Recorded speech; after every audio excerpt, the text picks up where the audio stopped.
So we picked the worst photo taken of me.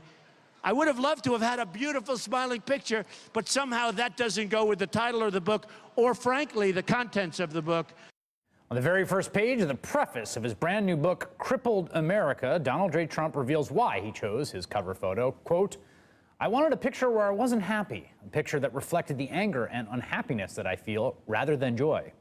That's as far as we got in the book. Fortunately, Guardian and Rolling Stone columnist Jeb Lund read the rest of it for us.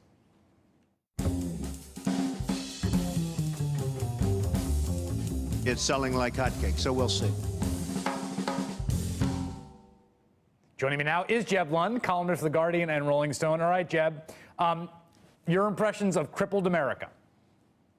Okay, this may not seem like a natural analogy to you, but in many ways this reminded me of the 1980s action film Gymkata, which combined the discipline and timing of gymnastics with the power of karate, in the sense that this combines the empty bloviation of a campaign book with the sort of off-the-cuff wildness of Donald Trump, which, from a rational perspective, is not fun and shouldn't be, and yet it really is. So it was a good read.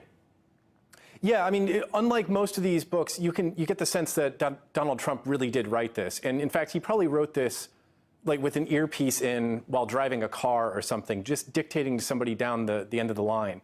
Because it just sort of veers from topic to topic, and he might be taking on China, and then he'll just stop to air these grievances.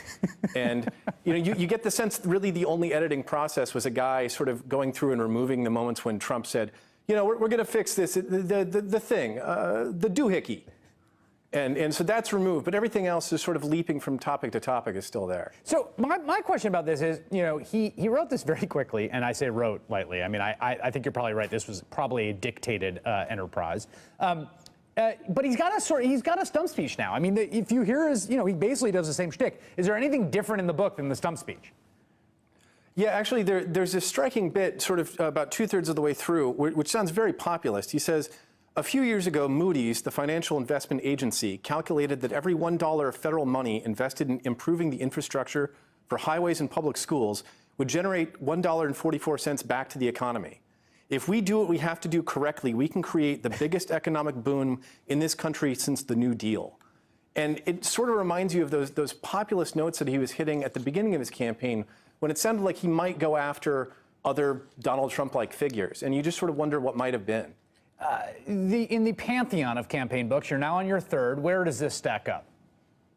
Well, this book, this is the most beautiful, most exclusive campaign book available on the market. It's lovely. Everyone enjoys it. I feel very, very bad for the haters and losers who can't see that. But naturally, again, please don't read the book. Jeb Lund, oh man, doing yeoman's work. Thank you again. And we got to figure out what we got up next for you. Thank you. Thank you.